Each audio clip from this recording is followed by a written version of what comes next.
कारोबार खत्म हो गया है, छोटी इंडस्ट्री समाप्त हो गई है, मजदूर बेरोजगार हो गए हैं। अभी तक भाजपा ने कोई वादा नहीं निभाया, सिर्फ वादा ही वादे कर रही है कि देखो मोदी जी ने ये कर दिया। ये सब एक दिखावा है, एक जुमलाबाजी है और देश में कुछ नहीं है। कोई भी बीजेपी के खिलाफ बोलने को तैयार नहीं जल्दी है। अगर कोई बोल देता है उसके लिए परेशानी खड़ी हो जाएगी। SC ST के ऊपर अत्याचार मुस्लिम नहीं करता, जब भी अत्याचार हिंदू के लोग करते हैं। रोजगार की ये बात नहीं करते, शिक्षा की ये बात नहीं करते, मेडिकल की ये बात नहीं करते, सिर्फ क्या हिंदू मुस्लिम। सरकार बीजेपी नहीं गई तो एक गुलामियों की तरह दोबारा देश में गुलाम होगा और देश गुलामी की तरह जिएंगे, पब्लिक परेशान हो जाएगी। क्या बताएंगे आप इसके बारे में, आज जो प्रदर्शन हो रहा है जिसमें किसान, मजदूर, औरतें सब शामिल हुए? देखिए, ऐसा जो ये प्रोग्राम हमारा हो रहा है, ये अभी जो रखा गया है, ये जो 24 का चुनाव है, चुनाव को मद्देनजर देखते हुए 24 होना है, इस बार मोदी को गद्दी से हटाना है। आपको लगता है सरकार तानाशाही वाली सरकार तानाशाही है, मनमानी कर रही है और एक तरह से देखा जाए ये गुंडागर्दी में आ गई सरकार। हाँ, पर संसद में तो मोदी जी बोल रहे हैं कि सबका जो साथ है वो मोदी जी के साथ। देखिए, ऐसा कि बोलने में और करने में फर्क है। ये देश के प्रति जो ये जितने कानून बन रहे हैं वो देश विरोधी है, मजदूर विरोधी है, किसान विरोधी है और ये देश हित में नहीं है। बिल्कुल पब्लिक समझ नहीं पा रही है, लेकिन इस बार इनको मुंहतोड़ जवाब दिया जाएगा। पब्लिक समझ गई है। पर ये कहा जा रहा है कि मोदी जी को पब्लिक ही तो लाई थी। नहीं, ये जहाँ तक लग रहा है कि ये कोई हेराफेरी करते हैं। ये जो EVM का जो इनका वो है, इनका EVM में हेराफेरी करते हैं। EVM में हेराफेरी कर रहे हैं। EVM वोट किसी को भी डालो, मोदी जी को मोदी जी जा रहा है। जो इस तरह से 15 अगस्त को लाल किले से चैलेंज किया है, उसे साबित हो रहा है कि ये 100% हेराफेरी करेंगे। बैलेट पेपर की मांग कर रहे हैं। जी हाँ, इस बार देश में जो 24 चुनाव होने वाला है, ये बैलेट पेपर होना चाहिए, देश जनता की मांग है। क्या कुछ आपको परेशानी आ रही है, जैसे बेरोजगारी है, महिलाएं कह रही हैं कि महंगाई का? ऐसा है, एक तो जो हमारे बच्चे पढ़ लिख के निकल रहे हैं उनको कोई नौकरी नहीं मिल रही है, बेरोजगार हैं। और प्राइवेट इंडस्ट्री एरिया में, प्राइवेट सेक्टर में कोई जॉब नहीं है। बड़े बड़े उद्योगपतियों को, बड़े जो उद्योगपति हैं उनको लोन दे रहा है, जो छोटे उद्योगपति उनको लोन नहीं मिल रहा है। कारोबार खत्म हो गया है, छोटी इंडस्ट्री समाप्त हो गई है, मजदूर बेरोजगार हो गए हैं। और जिस तरह लेबर लॉ कोड पास किया अभी 4 बिल कोड, उस लेबर कोड बिल से लेबरों का एक तरह से दोबारा गुलामी करने का रास्ता अपनाया जा रहा है। आप क्या कहेंगे भाजपा के बारे में? सरकार के कामों में क्या लग रहा है, क्योंकि सरकार तो लगातार वादे करती है। मैडम, भाजपा तो वादा कोई निभाया अभी तक है। अभी तक भाजपा ने कोई वादा नहीं निभाया, सिर्फ वादा ही वादे कर रही है। एक वादा पूरा नहीं होता, दूसरा वादा पूरा कर देती है आगे। तो वादा पूरा करने में, उस लालच में ब्रिक्स के सम्मेलन में शामिल हो रहे हैं, मोदी जी शामिल हुए हैं, तो लगता है चीन पर कोई बातचीत होगी? देखिए, ऐसा है, मोदी जी इलेक्शन को देखते हुए उन्होंने जो 20 देशों का एक ग्रुप बनाया गया है। ये 20 देशों का ग्रुप है। हर देश एक साल अपना प्रतिनिधित्व करेगा। तो मोदी जी ने प्रतिनिधित्व कर रहे हैं, ये इलेक्शन को देखते हुए किया है, ताकि ये हिंदुस्तान में ये बात जाए कि देखो मोदी जी ने ये कर दिया। ये सब एक दिखावा है, एक जुमलाबाजी है और देश में कुछ नहीं है। लेकिन विश्व स्तर पे तो जो अलग अलग प्रधानमंत्री, अलग अलग राष्ट्रपति है बाहर के मुल्कों के, वो तो मोदी जी को काफी सम्मान देते हैं। मैडम, ऐसा है, वो तो सम्मान क्या देते हैं, बाहर क्या होता है वो मोदी जाने, लेकिन जो हमारे देश में हो रहा है वो देश हित में नहीं है। यहाँ मजदूर परेशान है, गरीब, महंगाई इतनी बढ़ती जा रही, बेरोजगार, बेतहाशा महंगाई है। उस महंगाई से लोग परेशान है। कोई राजनीतिक पार्टियाँ, कोई समाज सेवी मोदी खिलाफ बोल नहीं सकता। तानाशाही सरकार है, ED क्या नाम है लगा दे, इनकम टैक्स लगा देते हैं। इस डर से कोई बोल नहीं पाता मोदी खिलाफ। जो बोलता है उसके पीछे CBI लगा देते हैं और लोग डर के मारे चुप हो जाते हैं, बोल नहीं पाते।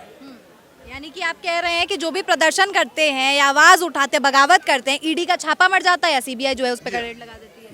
तो अभी जो आप प्रदर्शन कर रहे हैं, इसका फायदा कुछ लग रहा है कि 2024 इलेक्शन से पहले? ये मजदूर और किसानों की एकता है, ये एकता 24 में रंग जरूर लाएगी।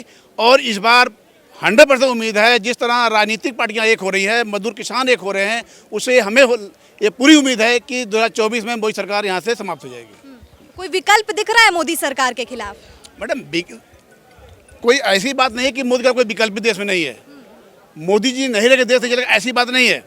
मोदी जी के जाने के बाद, मोदी जी के पहले भी देश सही चल रहा था। बिल्कुल। कांग्रेस कह रही थी महंगाई कम है और महंगाई कम करेगी आगे। मैडम, ऐसा है, राजनीतियों का हर राजनीति की अलग अलग जुमलेबाजी होती है, लेकिन जो बीजेपी सरकार जुमले सबसे अलग ही है। अलग ही जुमला, इनके अलग ही जुमला है, हर पार्टी से अलग ही जुमला इनका है। इनका जुमला ऐसा है, इन जुमले से लोग पब्लिक जैसे जादूगर होता है वैसे लोग घूम जाते हैं। इसके जादूगरी के चक्कर में लोग फंस जाते हैं और लोग गुमराह हो जाते हैं। और मोदी जी के जो जितने वादे होते हैं लोग भूल जाते हैं, नए वादे आ जाते हैं। इसलिए ऐसा तो नहीं 2014 में पहले लोगों को गुमराह किया, फिर 19 में किया, अब 24 में भी कोई हिंदू मुस्लिम वाला एंगल ले आएंगे। मैडम ऐसा है, ये जो पक्का जो लोगों को राजनीतिक तौर से हम लोगों को जो ये मालूम हो रहा है कि 2024 तक हिंदू मुस्लिम को राइट की पूरी प्लानिंग होगी, जिस तरह अभी हरियाणा में हुआ है। ये हर संभव कोशिश करेंगे, लेकिन ये हम सबको जो बाकी लोग हैं उनको समझने की जरूरत है। तो हरियाणा में तो जैसे मेवात है वो इलाका है जिसमें मुसलमानों की आबादी ज्यादा है, लेकिन शांति प्रिय जगह है। लेकिन जिस प्रकार से वहाँ पर हिंसा उभर पड़ी, तो आपको लगता है कि इसमें कुछ आरएसएस का भी रोल था, बीजेपी का भी रोल था? तो हिंसा हुई है, हिंसा का अभी सही रिपोर्ट आई नहीं है। हिंसा में कुछ भी हो सकता है। हिंसा में हो सकता है इन लोगों ने करवा दिया हो या उन लोगों ने करवाया, अभी कोई रिपोर्ट जांच नहीं आई है जिससे कोई साबित हो सके कि भाई जो दंगा कैसे हुआ है। दंगे का कोई भी प्रमाण नहीं आया है कि दंगा हुआ कैसे है। जब तक प्रमाण नहीं आता है तब तक आप किसी को आरोप लगाने में हम सक्षम नहीं है। तत्कालीन सरकार में आपको लगता है जिस प्रकार से महंगाई है, बेरोजगारी है, दंगे फसाद होते हैं, ये काफी ज्यादा ये मामला जो है बढ़ चुका है। देखिए, ऐसे में 3 ट्रिलियन इकोनॉमी की बात, अगर इतिहास देखा जाए पुराने गवर्नमेंट की, अगर आंकड़े के हिसाब से इस सरकार में सब कुछ नाजायज हो रहा है, अत्याचार ज़्यादा बढ़ा है, जुर्म ज़्यादा बढ़ा है और कानून के हिसाब से लोगों को शोषण हो रहा है और बेरोजगारी बढ़ी है और शिक्षा के मामले भी इतनी महंगाई बढ़ गई है कि गरीब बच्चे पढ़ने में असमर्थ हैं। यानी कि आप परेशान हैं, जो आम जनता है वो काफी परेशान है सरकार की नीतियों से। सरकार की नीतियों से आम पब्लिक बहुत परेशान है, लेकिन वो डर की वजह से अपनी आवाज़ नहीं उठा सकती हो, क्योंकि उनको डर है कि अगर हम बोलेंगे तो हमारे पीछे कोई न कोई डिपार्टमेंट लगा देगा। इसलिए कोई राजनीतिक पार्टी बोलने को तैयार नहीं है। समाज सेवियों को अंदर कर दिया जाता है, पत्रकारों को पिटवा दिया जाता है, चैनल बंद करवा दिए जाते हैं। मैडम ऐसा ये इतिहास में पहली बार हुआ है जो मीडिया एक संस्था है उसके ऊपर इतनी पाबंदी लगा दिया है कि मीडिया वाले भी अगर उनकी हाँ में ना मिलाए तो उनके खिलाफ भी इंक्वायरी बैठ जाएगी और मीडिया उठा के जेल डलवा देंगे। जैसा कि कई प्रमाण हुआ है कि कई मीडिया जेल भेजा गया है मीडिया वालों को, बहुत सारे प्रमाण है। इसलिए मीडिया वालों को भी डर है कि हम उनके खिलाफ अगर बोलेंगे, आवाज़ उठाएंगे, जनता की आवाज़ नहीं उठा सकते हो, अगर जनता की आवाज़ उठाएंगे तो उनके भी जान खतरा है या उनको जेल भेज दिया जाएगा, उनको कुछ न कुछ कांड कर आज तक के कॉन्क्लेव में सुधीर चौधरी ने स्मृति ईरानी से पूछ दिया कि आपके घर में टमाटर की चर्चा तो नहीं होती, तो स्मृति ईरानी ने उनसे ही पर्सनल सवाल पूछ लिया कि आपको तिहाड़ में कैसा अनुभव हुआ? मैडम जी ऐसा है कि बीजेपी के कोई भी नेता हो और राजनीतिक कोई पार्टी हो या पत्रकार हो, कोई भी बीजेपी के खिलाफ बोलने को तैयार नहीं जल्दी है। अगर कोई बोल देता है उसके लिए परेशानी खड़ी हो जाएगी। जैसा कि प्रशासन भी सरकार के खिलाफ नहीं बोल सकती, मीडिया वाले हैं बोल नहीं सकते, ये कई संस्थाएं हैं वो बीजेपी के खिलाफ इसमें बोल नहीं सकती, वो असमर्थ है बोलने में, उनके अंदर डर है, क्या है भगवान जाने।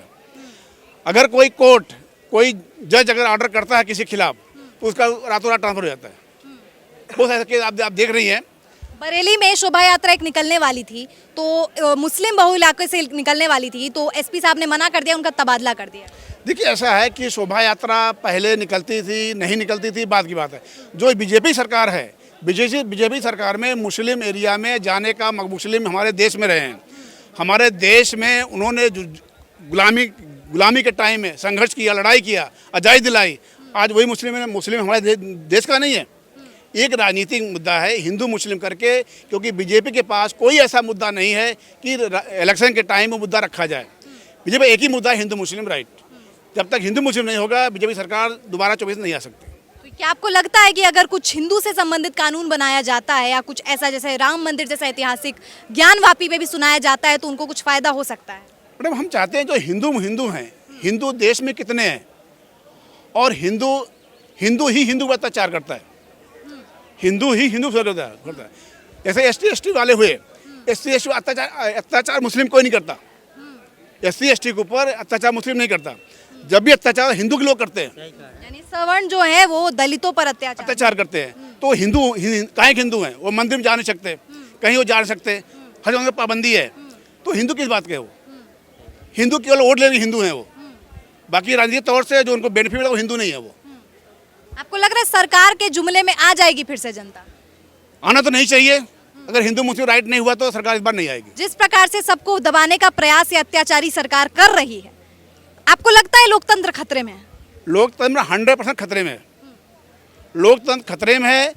जो लोग बोल रहे हैं उनके लिए भी खतरा है, जो बोल रहे हैं उनके लिए खतरा है, लेकिन कई लोग हिम्मत कर रहे हैं जो बीजेपी के खिलाफ बोल रहे हैं, कुछ समाज सेवी लोग हैं, कुछ राजनीतिक पार्टियां हैं, बहुत सारे लोग हैं जो कि बोल रहे हैं। अल्पसंख्यकों का आवाज दबाने का प्रयास किया जाता है इस सरकार के अंदर। जो मुसलमान है वो बगावत करते हैं तो पाकिस्तान भेजने की बात की जाती है, सिख बगावत करते हैं तो खालिस्तान भेजने की बात की जाती है। क्या आपको लगता है हमारे मुल्क में हम अपने ही हक के लिए लड़ाई करते हैं तो ये अत्याचारी सरकार जो दबाने का प्रयास करती है, इसके बारे में क्या? अब देखिए, जो हमारा संविधान है, संविधान के अंदर सबको बराबर का अधिकार दिया गया है। हमारे देश में तमाम जातियां हैं, तमाम धर्म हैं, लेकिन सब एक है। अनेकता में एकता हमारे में है। लेकिन जब से सरकार बीजेपी आई है तब से हमारे जातियों में, धर्मों में डिवाइड कर रखे हैं, सिर्फ वोट बैंक के लिए। हमारे देश में बीजेपी सरकार प्रेजेंट टाइम में है, बीजेपी सरकार के पास हिंदू मुस्लिम के अलावा इनके पास कोई मुद्दा नहीं। रोजगार की ये बात नहीं करते, शिक्षा की ये बात नहीं करते, मेडिकल की ये बात नहीं करते, सिर्फ क्या हिंदू मुस्लिम। आजकल जो मीडिया इनके हैं, वो मीडिया कर्मी भी कई उनको बुला के उस पर अपना बहस कर देते हैं सिर्फ हिंदू मुस्लिम पे। बाकी देश के बारे में कोई बात नहीं करते, ना बेरोजगारी में बात करते हैं, ना शिक्षा में बात करते हैं, ना मेडिकल बात करते हैं। ये जो ज़रूरी है वो उस पर बात नहीं करते। देश में महंगाई इतनी बढ़ती जा रही है, मीडिया वाले कोई बात नहीं करेंगे उस पर, जो कि मीडिया की हमारे देश का दूसरा स्तंभ है, बहुत ज़रूरी है मीडिया सवाल उठाए। लेकिन मीडिया सवाल उठा सकती, तो सवाल उठाए कौन? राजनीति कोई पार्टी उठाती है, उसके ऊपर CBI अपना इनकम टैक्स लग जाएगा, उन्हें चुप रहते हैं। आम जनता उठाएगी, कोई आरोप लगा देंगे। तो किसी में पब्लिक में बोलने में हिम्मत नहीं है। अगर इस बार 24 में सरकार बीजेपी नहीं गई तो एक गुलामियों की तरह दोबारा देश में गुलाम होगा और देश गुलामी की तरह जिएंगे, पब्लिक परेशान हो जाएगी, मजदूर किसान सब गुलाम हो जाएंगे। इसलिए 24 में हर कीमत पे लोगों को समझाना पड़ेगा 24 में उनको किस तरह से कदम हटाना है।